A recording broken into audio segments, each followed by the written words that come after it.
성경 말씀 보겠습니다. 사도행전 3장 1절부터 10절까지 말씀을 제가 한 절 읽고 여러분들이 한 절 읽고 교독을 하도록 하겠습니다.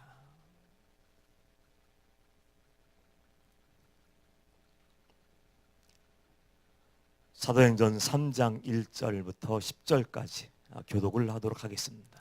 사도행전 3장 1절 제9시 기도 시간에 베드로와 요한이 성전에 올라갈새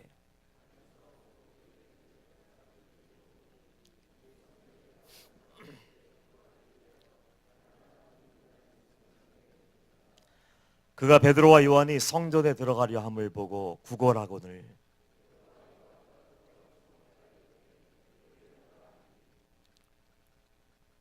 그가 그들에게 무엇을 얻을까 하여 바라보거늘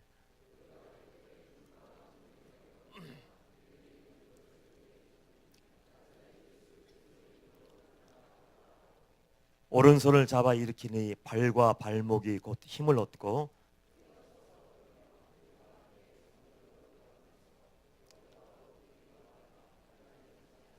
모든 백성이 그 걷는 것과 하나님을 찬송함을 보고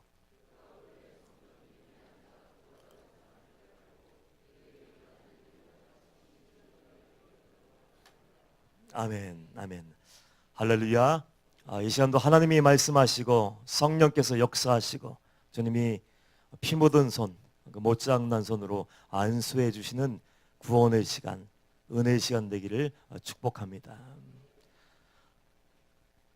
십자가의 사망 권세를 깨시고 부활하신 그 주님은 그 제자들에게 그 몸을 보이시고 제일 처음에 어떤 말씀하셨습니까? 그 제자들 앞에 서신 주님은 그 제자들에게 이렇게 말씀하셨습니다. 숨을 내쉬며 가라사대 성령을 받으라.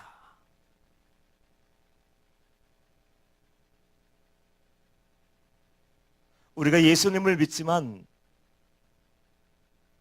삶의 현장에서 넘어질 때가 얼마나 많습니까? 천국을 소망하며 좁은 길 걸어간다고 주여 주여 이름을 부르며 고백하지만 우린 연약하기 때문에 넘어질 때가 많아요. 그 넘어질 수밖에 없는 연약한 인생, 결심하고 천국을 소망하며 그 길 열심히 걸어가면서도 비틀거리며 좌절 속에 빠져있는 그 인생들, 연약하고 불쌍한 인생들에게 주님은 성령을 받으라, 성령을 기다리라 말씀하셨어요. 그 이유가 무엇입니까? 우리가 승리할 힘이 우리 안에, 내 안에는 존재하지 않습니다. 여러분 결심해 봤잖아요. 다짐해 봤잖아요. 회개한 다음에 딱 들어서서 이제는 나를 십자가에 못 박아버리고 내 죄를 뽑아버리고 그리고 내 자존심마저 감정마저 다 던져버리고 하나님의 사람답게 살 거야. 그렇게 결심해 보았지만 어떻습니까? 돌아서면 범죄하기 시작하잖아요. 돌아서면 넘어져 버리잖아요. 그 우리의 실패와 무기력함을 아시는 주님께서 우리에게 크나큰 선물을 주신 겁니다. 성령을 받으라. 성령으로 충만할 때, 다른 말로 얘기하면 주님이 내 안에 들어오셔서 나와 함께 거하시고 주님이 나의 주인이 되시고 주님이 말하게 하신 대로, 주님이 행동하게 하신 대로 그렇게 살면 우리 승리할 수 있는 거예요. 저는 사도행전 말씀을 묵상하면서 가슴이 벅차오릅니다. 심장이 뛰어요. 왜냐하면 성령 받은 사람들, 예수님이 주인 된 사람들이 이루어가는 위대한 성령의 역사가 얼마나 멋있는지요. 사단이 물러가고 병든 자가 치유되고 핍박하는 제사장 무리들도 예수 그리스도의 복음을 듣고 주님 앞에 돌아와 굴복하는 역사가 일어나더라고요. 그 예수의 생명을 간직한 그 제자들, 성령 받기 전에는 어떤 사람들이었습니까? 비겁한 사람이었어요. 앞에서는 주님을 위해서 생명을 걸고 주님을 위해서 충성하며 천국을 얻기 위해서 좁은 양에서 나아가겠다고 기도하는 사람이었지만 어이없이 무너진 사람들이 바로 12제자였어요. 어떻게 12명의 제자가 예수님이 밤새 기도하셔서 뽑으신 그 사람들, 3년 동안 동고동락하면서 만들어 놓았던 하나님의 사람들이 어이없이 넘어질 수 있을까요? 그 이유는 성령님의 부재였어요. 그런데 오순절의 역사 이후에 주님이 그들 안에 오셔서 왕이 되신 이후에 그들은 다른 사람들이 되기 시작했어요. 기도해라고 해도 기도할 수 없던 사람들, 하나님 나라를 위해서 생명을 걸려고 해도 걸 수 없었던 사람이 기도하기 시작하고 말씀에 순종하기 시작하고 이제는 정말로 말한 대로 하나님을 위해서 순교의 자리까지 나가는 위대한 믿음의 사람이 되었습니다. 본문에는 저와 여러분이 잘 알고 있는 안진뱅이의 이야기가 기록되어 있어요. 이 안진뱅이는 성경이 이렇게 증거합니다. 나면서부터 그랬어. 태어날 때부터 어떤 문제가 있었던지 안진뱅이로 태어났어요. 자라다 보니까 우리 집안에 돈도 아무것도 없어요. 유산도 없어요. 배경도 없어요. 삶의 소망이 없어. 그래서 성경은 그를 거지라고 얘기합니다. 안진뱅이인 것도 서러운데 게다가 거지였어요. 지금 말로 얘기하면 흑수저 중에서도 최하급 흑수저가 바로 이 안진뱅이였어요. 그의 삶을 가만히 들여다보면서 날마다 성전 앞에 와서 앉아 있지만은 사람들만 바라보고 구걸하며 무엇을 얻을까 사람의 손만 바라보고 절망과 아픔에 빠져 있는 그 안진뱅이의 모습 속에서 우리의 모습을 발견하는 거예요. 이 시대가 얼마나 암울합니까? 소망이 없지 않습니까? 끝없는 터널, 어둠의 터널을 몇 년이고 걸어가지만 빛이 보이지 않아요. 서광이 비치지 않아요. 지금 젊은 세대를 보면 한숨이 나오지 않습니까? 걱정이 태산 같아요. 아니 이 청춘들이 왜 소망이 없을까? 젊은이들이 이렇게 소망이 없을까? 지난주에 우리 교육자들과 함께 식사하면서 얘기를 나누는데 이런 얘기를 하더군요. 우리 청년부에서 어려운 이웃들을 많이 돕고 있나 봐요. 얼마나 기특한지. 그래서 어느 기관이라고 얘기하나 그룹업 하는 데 가서 그 아이들과 교제하며 같이 예배도 하고 기도도 하고 반찬도 갖다 주고 먹을 것도 나눠주고 이렇게 하면서 그들과 교제하면서 누군가가 물었어요. 야 너희들 소망이 뭐냐? 한 중고등학생들 내가 배웠기 때문에 너희들 꿈이 뭐니? 야 너희들 얼마든지 너희들 꿈을 이룰 수 있어. 너희들 얼마든지 너희들이 노력만 하면 소망을 갖고 너희들 최선을 다하기만 하면 너희는 너희들이 꿈꾸는 대로 되어질 거야. 이런 소망의 이야기를 해줬는데 그 아이들이 소망을 얘기하는데 깜짝 놀랄 뻔했대. 깜짝 놀랐다는 거예요. 우리 소망이요? 없죠. 꿈이요? 아무것도 없죠. 하면서 그 아이들의 입에서 이구동성으로 나오는 소망, 저는 노숙자가 꿈이에요. 저는 노숙자가 꿈이래. 저는 기초수급자가 꿈이래. 그저 이렇게 살다가 그냥 정부에서 저 지원금 나오면 그걸 편안하게 사는 거죠. 게임도 하고 먹을 거 먹고 뭐 하면서 다닐 때로 다니며 그러면서 사는 것이 우리의 유일한 꿈이라는 거예요. 얼마나 그 얘기 들으면서 마음이 무너지는지. 이 시대의 젊은 아이들, 그 청춘들 무엇이든지 할 수 있는 그 패기가 있는 그때 아닙니까? 오래 푸르름 찬란한 푸르름처럼 무엇이든지 가능한 그때를 살고 있는데 벌써 마음의 문을 닫아버리고 소망의 문을 닫아버리고 이제 끝났다는 거예요. 저는 종종 청년부 예배에 가서 예배를 드릴 때가 있습니다. 그 아이들 내려가서 예배를 드리며 꼭 목사님 오셨으니 저를 위해서 기도해 주세요. 그래서 최선을 다해서 그들을 위해서 안수기도를 해줘요. 그 안수기도를 하려고 머리에 손을 댈 때마다 그것이 하나님의 마음인지 제 생각인지 그건 분간할 수 없지만 제 마음속에 드는 생각은 이 아이는 소망이 없구나. 이 아이도 소망이 없구나. 이 아이도 지금 나와서 예배하고 있지만 믿음이 없구나. 이 아이 이 자리에 나와서 주여주여 하고 있지만 하나님을 두려워하지 않구나. 공통적인 것이 소망이 없고 꿈이 없는 거예요. 그래서 너무 답답해서 제가 언젠가 누군가 물어봤어요. 너 정말로 소망이 없니? 예 목사님 소망이 없어요. 너 정말 꿈이 없니? 예 목사님 저 꿈이 없어요. 그럼 왜 사니? 하루하루 살아요. 마음이 아프더라고. 이 안진뱅이의 모습이 바로 우리의 모습이고 여러분 자녀들의 모습일 수 있어요. 자기 힘으로는 아무것도 할 수 없다고 이미 결론을 내려버렸어. 나는 이렇게 살다가 가는 거야. 누가 도와주지 않으면 난 먹을 수도 없어. 누가 옮겨주지 않으면 이제 나와서 구걸할 수도 없어. 내 힘과 내 능력으로는 아무것도 없어. 이렇게 살다가 가는 거야. 그러니까 기대도 없어요. 소망도 없어요. 성전 앞에 와서 앉아있지만 하나님의 기적도 기대하지 않습니다. 전 말씀을 읽으면서 안타까운 분이 뭔지 안타까운 마음이 들었어요. 왠지 아십니까? 아니 성전문 앞에 매일매일 날마다 와서 앉아 있는데 왜 사람들이 성전에 들어가서 예비할까? 왜 수많은 사람들이 성전에 나와서 기도할까? 왜 수많은 사람들이 주님 앞에 나와서 예비할까? 찬양할까? 그 한 번만 생각하고 하나님에 대해서 믿음에 대해서 생각하고 그래 나는 안 되지만 믿음을 가지고 한번 살아봐야지. 나는 안 되지만 하나님이면 가능해.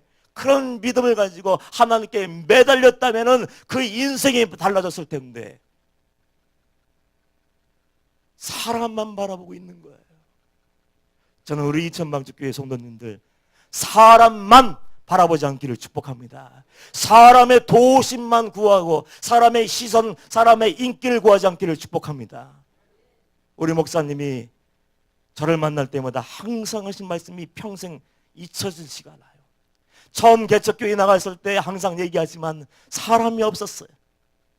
3명이 전부였어요. 시골 구석쟁이에서 할아버지 한 분, 할머니 한 분, 아기 엄마 한 분, 엄마 하나. 그 생활비가 90년대 중반이었는데 5만 원이 전부였어. 5만 원. 쌀도 없고 차도 없고 학교 다녀야 되는데 식비도 없고 하루하루 사는 거예요. 하루하루. 하나님의 은혜 주시지 않으면 하루하루 살 수 없는 그 삶을 살고 있는데 우리 목사님은 뭘 아시는지 모르는지 오실 때마다 임전도사 깡통을 버려야 돼. 임전도사 깡통을 버려야 돼. 아니 한 번 얘기하는 것도 아니고 만날 때마다 깡통을 버려. 그래서 제가 거진 줄 알았어요. 내가 돌아다니면서 사람에게 돈 좀 주세요. 먹을 게 없어요. 학비가 없어요. 차비 주세요.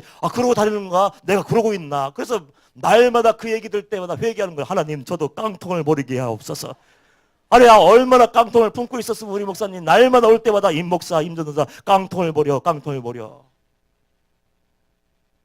그러면서 종은 말이야 종의 자존심이 있어야 돼.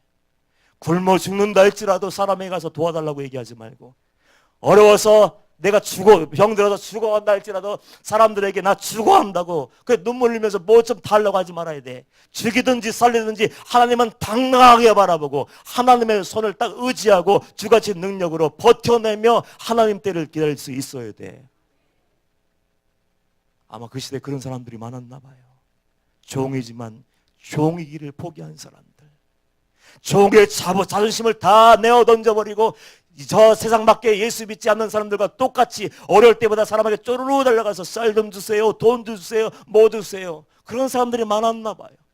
그래서 아예 처음부터 모든 그 상황들을 차단해버리고 하나님만 바라보게 훈련을 시켜주셨어요. 여러분들 혹시 여러분들 이 시간에 마음속에 깡통 숨겨놨다면 던져버리기를 축복합니다. 그리고 믿음의 주 온전케 하시니 예수만 바라보기를 축복합니다. 이 안진뱅이의 비극이 바로 그거예요. 아니 성전 앞에 날마다 와서 앉아있으면 적어도 바람결에 실려오는 하나님의 말씀도 들었고 하나님에 대한 이야기도 들었고 성도들이 기도하고 응답받은 얘기도 들어왔을 텐데 기적을 체험했던 사람들의 간증도 들었을 텐데 그저 나와서 앉아서 사람만 앞에 서며 사람의 손을 보며 도와달라고 애걸복걸하는 그 모습이 얼마나 안타깝습니까?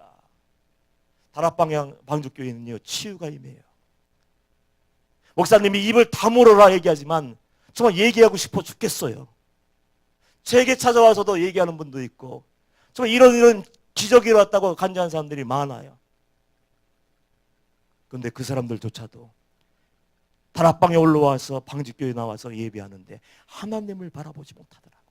그저 현실 문제, 당면 문제, 이 문제 해결하기 위해서 그 집중하는지 모르겠지만 왜 예배의 자리에 나와서 하나님 앞에 나와서 하나님을 바라보지 못하고 근시걱정 다 싸가지고 와서 그거 주야로 묵상하다가 그냥 아무 의미 없이 돌아가는지 그 사람들의 모습 볼 때마다 마음이 아픈 거예요. 언젠가 목사님이 이렇게 한탄을 하셨어요. 탄식을 하시더라고요. 최선을 다해서 예비하며 영혼들의 구원을 위해서 십자가의 복음을 증거하고 그리고 할 수만 있으면 불치의 병원에서 이제 안 되는 사람들 왔지 않습니까? 그 영혼들의 치유를 위해서 최선을 다해서 기도했어요. 오늘 예배드리고 통성기도 하는데 성령님의 인재가 강하게 임했습니다. 아는 사람만 아는 거예요. 성령님의 기름 부으셔서 와 오늘 치유가 임했구나. 항상 기도해 주던 그 성도가 그 맨 앞에 앉아 있었어요.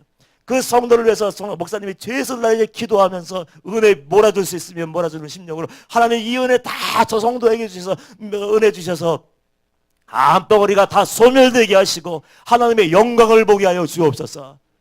내가 애가 타는 마음으로 애간장에 녹아지는 마음을 가지고 그를 위해서 최선을 다하는데 멀뚱멀뚱 눈 뜨고 있는 거예요. 오늘 성령님이 역사하셨습니다. 믿음으로 하나님을 찾으십시오. 그럼 오늘 구원이 임하고 치유가 임합니다. 그렇게 얘기했음에도 불구하고 눈 뜨고 멀뚱멀뚱 쳐다보고 있는 거예요. 그러고 나중에 한다는 말이 목사님 통성기도도 싫어요. 예배도 싫어요. 말씀도 싫어요. 단지 목사님이 와서 손대주시 안쓰기도 세게 눌러주세요. 눌러주는 게 뭐예요? 그냥 목사님의 손만 바라보고 어떤 능력만 구하더래. 그 얘기 들으면서 마음이 무너지고 하나님 어떻게 나는 하나님을 전했고 하나님을 바라보고 어떤 어려움이 있어도 시련이 있어도 고통이 있어도 상처가 있어도 하나님만 바라보고 구원받고 돌아서서 십자가의 길을 걸으라고 그렇게 얘기를 했는데 하나님 전에 나와서도 하나님을 의지하지 않고 그저 사람의 손만 바라보고 사람만 두려워하고 있으니 이거 어떻게 하면 좋아요? 마음이 찢어지더래요. 여러분 안진뱅이의 신앙에서 일어나야 돼요. 여러분이 만약 이 자리에 나와서 예배드리고 있지만 하나님을 두려워하지 않는다면 하나님을 구하지 않고 그저 한 번 딱 예배 뚝딱 드리고 안수 한 번 해주세요. 또 기도 한 번 해주세요. 그리고 아무 일도 없이 하나님과의 만남도 없고 변화도 없고 거듭남도 없이 그냥 돌아간다면 그 사람은 정말로 불쌍한 사람이에요.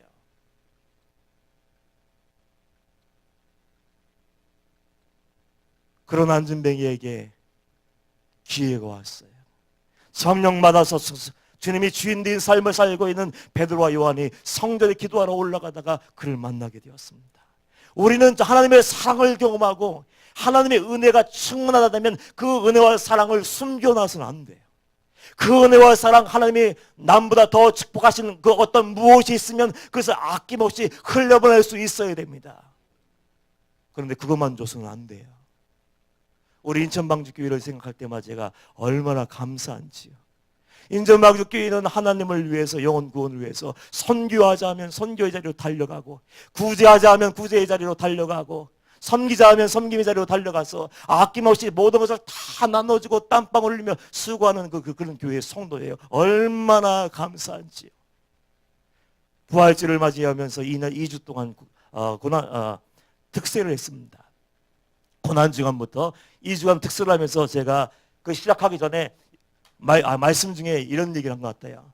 여러분들 우리 2주간 특별 새벽기도 하면서 드려진 모든 예물 헌금은 아프리카 선교를 위해서 전해줄 겁니다. 그러면서 그 아프리카에서 이 단돈 2,000원이 없어서 600원짜리 알약 3알만 먹으면 하루에 하나씩 3번만 먹으면 말라리아에서 치유받고 고침받는 아이들인데 그게 없어서 죽어가요. 어린아이들이 죽어가는 거예요. 그 얘기를 듣고 마음이 너무 안쓰러워서 안타까워서 우리 영혼을 살리자 생명을 살리자 광고를 했더니 이게 웬일입니까? 2주간의 특세 제가 재정보고를 잠깐 받았는데 전년 대비해서 4배나 더 나왔어요. 부자가 뭉뚱하게 넣은 것이 아니고 개미 군단이었지만 하나님을 사랑하고 영혼을 사랑하기 위해서 그 헌금을 한 것들을 모았더니 4배나 더 나왔어요. 얼마나 감사한지. 방주교회는 광고 잘 안 하죠. 우리는 전액 다 보낼 수 있는 거 다 보내줍니다. 사례비도요, 한 달 사례비도 선교사들 먼저 다 지출하고 그 두 번째는 우리가 받아요. 세 번째 우리가 받아요. 모자르면 안 받으면 되는 거 아닙니까? 원로원 선교예요. 제가 원로원에 한번 가봤더니 정말 비참해요. 평생 주님을 위해서 헌신하고 영혼들을 사랑하기 위해서 평생을 다 바쳐서 그들을 사랑했는데 갈 곳이 없는 거예요. 그래서 원로로 들어왔는데 비좁자 근데 넓지가 않아요. 비좁아요. 그래서 우리 방주교회에 우리 공동체에서 도배도 해주고 필요하면 양식도 보내주고 반찬도 보내주고 필요하면 생활비도 보조해주고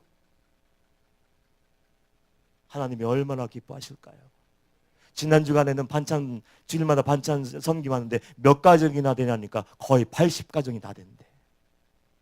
아침마다 이른 아침에 성전에 나와 예배하고 부지런히 그 만찬 맛있게 요리해서 그 섬겨주는데 80가정이 다 되었어요. 그 일을 방직교회가 하는 것에 대해서 저는 감사를 드려요. 그런데 여러분, 하나를 더 기억하셔야 돼요. 단지 음식만 나눠주고 양만 보내주고 그리고 반찬만 나눠주고 돈만 주는 것은 아무런 의미가 없습니다. 본문 말씀을 통해서 우리가 배울 게 무엇입니까? 그거보다 더 중요한 것이 있다는 거예요. 이 성전 미문에 앉아있는 그 안진뱅의 유일한 소명은 빵이었을 거예요. 돈이었을 거예요. 베드로와 요한을 보고서 그 무엇을 얻을까 해서 주목하고 이제 바라보고 있는 거예요. 5절 말씀 보면 그가 그들에게 무엇을 얻을까요? 바라보고는 요한만 바라보고 있고 베드로만 바라보고 있어요.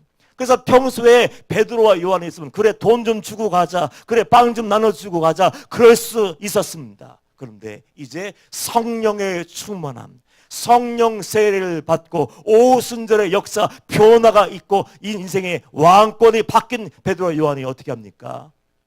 빵을 주지 않아요.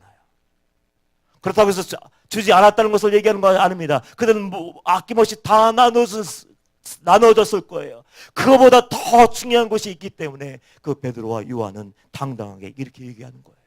6절 말씀 보면 베드로가 이르되 은과 금은 내게 없거니와 내게 있는 이것을 내게 주노니 나사렛 예수 그리스도의 이름으로 일어나 걸으라. 뭘 줘야 되죠? 우리의 사명, 우리의 책임은 무엇입니까? 단지 가서 섬기고 봉사하고 구제하고 돈 나눠주고 이것이 전부여서는 안 돼요. 그들에게 우리가 줄 수 있는 최고의 선물, 근본적인 삶을 변화시킬 수 있는 그 생명의 씨앗이 뭡니까? 바로 예수 그리스도의 십자가의 복음인 줄 믿습니다. 안진뱅이가 경험한 최대의 축복이 뭘까요?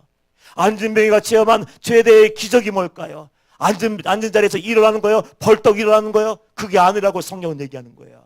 치유도 있고 은혜도 있고 하나님의 다루심도 있지만 가장 중요한 것이 뭡니까? 바로 그 사람이 소망 없던 사람들, 하나님을 기대하지도 않고 기적도 소망하지 않던 그 사람이 예수 그리스도를 만났다는 거예요. 예수를 만나니까 근본적인 문제도 치유되고 가장 중요한 것 예수 그리스도의 생명이 그 심령 속에 깊이 새겨지게 되었습니다. 우리 인천방주교회 성도님들은 바로 그 주님을 만나기를 축복합니다. 그 주님과의 만남이 이 예배 시간에 있어야 돼요. 예배 드리면서 만남도 없고 예배 드리면서 부딪힘도 없고 깨어짐도 없고 결단도 없고 변화도 없고 그저 나와서 앉아있다가 돌아가 버린다면 그 인생처럼 불쌍한 안진뱅이 인생은 존재하지 않는 거예요. 인천방주교회는 전국에서 다 오지 않습니까? 제가 가만히 따져봤더니 정말 팔도에서 다 오시더군요. 서울, 인천은 기본이고요. 강원도에서 오시죠. 경상도에서 오시죠. 전라도, 제주도에서도 오시죠. 충청도에서도 오셔요. 하마니 보니까 팔도에서 다 오시는 거예요. 와서 예배드리며 와 방주교회 소문 들었습니다. 방주교회 최고입니다. 와서 예배드리고 안수기도 받고 목사님과의 만남도 있고 저와 상담도 하고 돌아가요. 그런데 만약에 그거 나와서 예배드리고 방주교회 구경하고 말씀을 듣고 그냥 아무 일도 일어나지 않게 돌아간다면 어떻게 될까요? 그게 그 영혼들을 구원할 수 있겠습니까? 지난주인가 미국에서 한 성도님 네 분이 오셨어요. 한 성도님 네 분이 오셨는데 목욕실에 들어와서 상담하자고 해서 상담을 하게 되었습니다. 상담을 하는데 갑자기 느닷없이 성경책을 내밀면서 사인 좀 해달래. 무슨 사인을 해줘요? 제가 인천 방주교회 와서 예배를 드리고 하잖아요. 증거를 가져가야 되니까 임철 목사님 사인을 해주세요. 성경에다 제 이름을 써달라고 하는데 제가 망설였어요. 아니 왜 제 이름을 써갑니까? 제 이름은 아무 소용도 없습니다. 아무런 의미도 없습니다. 능력도 없습니다. 그래서 막 사양을 손사래를 치면 무슨 얘기 하시는 거예요? 제 이름을 어떻게 성도님 성경책에 제가 이름을 쓸 수 있어야 했더니 그거 그냥 사양했는데 끝내는 그분들이 이겨서 제 이름을 써줬어요. 미국에 가서도 제 이름을 보겠다고 인터넷에서 설교 잘 듣고 있으니까 은혜 받겠다고. 제 이름은 아무 능력이 없어요. 방주교회 자체가 능력은 없습니다. 가장 중요한 것은 여러분들이 예배 때마다, 기도 때마다, 찬양 때마다 살아가신 하나님을 바라보고 그분이 허락하신 능력으로 체험받고 날마다 새로워지는 변화의 능력, 복음의 능력을 경험해야 돼요. 그것이 없으면 우리는 아무 의미가 없는 거예요. 그 능력을 여러분들이 정말로 경험하고 나를 새롭게 하시고 나를 살리시고 변화시키는 그 사랑, 십자가의 은혜와 사랑이 나의 것이 됐다면 어떻게 됩니까? 이제 흘려보낼 수 있어야 돼요. 내게 있는 것, 나는 아무것도 없는데, 나는 가진 것도 없고 돈도 없고 쌓아놓은 것도 없고 재능도 없고 아무것도 없는데, 이것이 아니라 내게 허락하신 은혜를 가지고 나눌 수 있는 것을 나누고, 가장 중요한 거 빵만 나눠줘서 배만 부르게 하는 것이 아니라 뭘 해야 됩니까? 예수 그리스도의 생명, 십자가의 복음의 능력을 증거하기를 축복합니다. 그 사명 감당하라고 인천방주교회가 세워졌고 인천방주교회 성도로 하나님이 부르신 거예요. 이제부터 여러분들 마음을 바꾸십시오. 생각을 바꿔요. 고난이 와도 절망이 와도 어떤 슬픔이 와도 이것이 나의 디딤돌이 되게 하겠다. 그래서 영적인 디딤돌이 되어서 내가 한 단계 밟고 뛰어 올라가서 하나님의 영광을 알고 내가 말로만 들었던 그 하나님을 보며 내가 만난 예수님을 전하며 하나님이 내게 주신 은혜를 마음껏 흘려보내는 거룩한 통로 수로가 되어야겠다. 그 사명을 여러분 감당할 때 하나님의 자녀가 되고 제자가 되고 성령님의 그 세례가 부어지는 거예요. 얘기 하나만 하고 말씀을 마칠게요. 제가 이 자리에서 말씀을 드렸는지 모르겠지만 한 학생, 남학생 아이가 있었습니다. 어느 날 갑자기 다리가 퉁퉁 붓기 시작하고 여기저기 아파오는 거예요. 병원에 가도 특별한 진단이 안 나오고 모르겠다는 거예요, 처음에는. 근데 아이는 점점 죽어가요. 정밀 진단을 해봐라. 정밀 진단을 하게 되었어요. 그랬더니 다리가 아프고 옆구리가 아픈데 문제의 근원은 심장이었어요. 심장 판막이 잘못되어서 피가 역류하고 그리고 염증이 생겨버려서 여기도 썩어가고 여기도 썩어가고 다 죽어가는 거예요. 조직들이 죽어가는 거예요. 살 소망이 없어. 수술을 해야 되는데 이건 정말 어려운 수술이에요. 그때 제가 기도 응답을 부탁했을 때 말씀을 주었습니다. 아무것도 염려하지 마. 빌립보서 4장 7절 8절 말씀인가요? 아무것도 염려하지 말고 오직 기도해. 감사함으로 해. 그리하면 평강의 하나님이 너의 마음과 생각을 지켜주실 거야. 하나님께 모든 것을 내어드리고 맡기고 기도해라. 아이들이 예수님을 영접하지 않습니다. 아이가 예수님을 몰라요. 아니야, 이번을 통해서 하나님을 알게 될 거예요. 그 힘든 시간들을 어머니로서 견딘다는 건 보통 어려운 일이 아니에요. 그 수술 앞에서 수술이 지연될 때 엄마의 마음은 얼마나 아프겠습니까? 마음이 녹아져 내리는 거예요. 얘가 잘못된 것을 아니까 벌써 시간이 초과된 지 한참 지났는데 아무런 얘기가 없고 얼마나 두렵겠어요. 주님만 바라보고 견디십시오. 성도님의 믿음을 모시고 하나님은 역사하십니다. 저는 그 얘기하고 목사가 할 게 뭡니까? 의사가 돼서 대신 수술할 수도 없는 거 아닙니까? 그 영혼을 위해서 그 아이가 은혜 받기 위해서 치유받기 위해서 하나님을 알기 위해서 열심히 기도하는 수밖에 없는 거죠. 심장을 열고 수술을 했어요. 하나님의 은혜로 깨끗하게 치유되었어요. 안 된다고 했는데 치유되었어요. 이걸 치유했더니 뇌가 문제 있어. 이것도 빨리 응급수술하지 않으면 안 된대요. 그래 심장을 열은 지 몇 주도 지나지 않았는데 또 뇌를 열게 되었어요. 이것도 안 된다는 거예요. 시야가 흐려지고 그래 안 보이는 거예요. 마비가 되어서 아무것도 알 수 없는 상태가 되었어요. 그러나 그럼에도 불구하고 하나님은 살아계시다. 끝까지 있냐고 하나님을 바라봐라. 제가 할 수 있는 말은 하나님 바라보게 하는 것이었어요. 하나님 바라보고 견뎠더니 2주가 지난 다음에 의사 선생님이 이렇게 얘기하더래요. 2주 만에 아이가 완벽하게 치유되고 깨끗하게 고침받는 거, 이거 기적이다. 사람 의학적인 상식으로는 소견으로는 이건 도저히 설명할 수 없는 일이다. 그러면서 맨 처음에 원인이었던 옆구리를 다시 한번 이제 다 해결됐으니까 검사적으로 봤는데 웬걸요? 죽어가던 조직들이 깨끗하게 치유됐어요. 새 것이 되었어요. 감사한 게 뭔지 아십니까? 얘가 아파서 수술하기 전까지도 예수님을 몰랐어요. 하나님을 인정하지 않았던 그 아이가 자기 눈으로 의학적으로 이제 끝났는데 살아났네. 멀쩡하네. 의학적으로는 이제 안 보이는 게 어쩌면 그 정답일 수 있고, 이게 마비된 것이 정답일 수 있는데 멀쩡하네. 내가 지금 학교를 다니네. 그 아이 형제들이 있었는데 그 아이들이 이제 성경을 찾기 시작하고 성경을 읽기 시작하고 하나님을 찾기 시작하고 하나님을 믿겠다고 얘기를 한다는 거예요. 여러분들, 하나님은 믿는 자의 하나님이에요. 산 자의 하나님을 믿습니다. 그냥 나와서 그냥 왔다 가면 안 돼요. 마음의 중심에 하나님을 찾고 입을 열 때마다 의지와 믿음을 동원해서 하나님은 살아계시고 하나님의 전능하신 오른손을 바라볼 때 안전병이가 일어났던 것처럼 우리 삶이 회복되고 근심 걱정 염려가 더 떠나가고 주가 주신 능력, 복음의 능력으로 우리는 세상에서 승리할 수 있다. 그런 선포를 하시기를 축복합니다. 그리고 어떤 고난이 와도 그것을 기회로 삼으세요. 바꾸세요. 영적인 디딤돌로 삼아서 한 단계 더 뛰어넘고 하나님은 정말 살아계셔. 은혜 보좌 앞에 가까이 나가서 말로만 들었던 하나님의 얼굴 보고 하나님의 영광을 보고 주님의 사심을 직접 체험하고 내가 만난 하나님을 삶으로 증거하며 베드로와 요한처럼 성령으로 충만함 받아서 어느 곳에 가든지 예수 그리스도의 생명을 전할 수 있는 저와 여러분 되시기를 주님의 이름으로 축복합니다. 예수 그리스도 우리의 유일한 소망이에요. 우리 찬양할까요? 살아계신 주. 이 찬양 부르고 우리 주여 한번 부르고 전심으로 기도했으면 좋겠어요. 하나님, 다른 은혜 구하지 않을게요.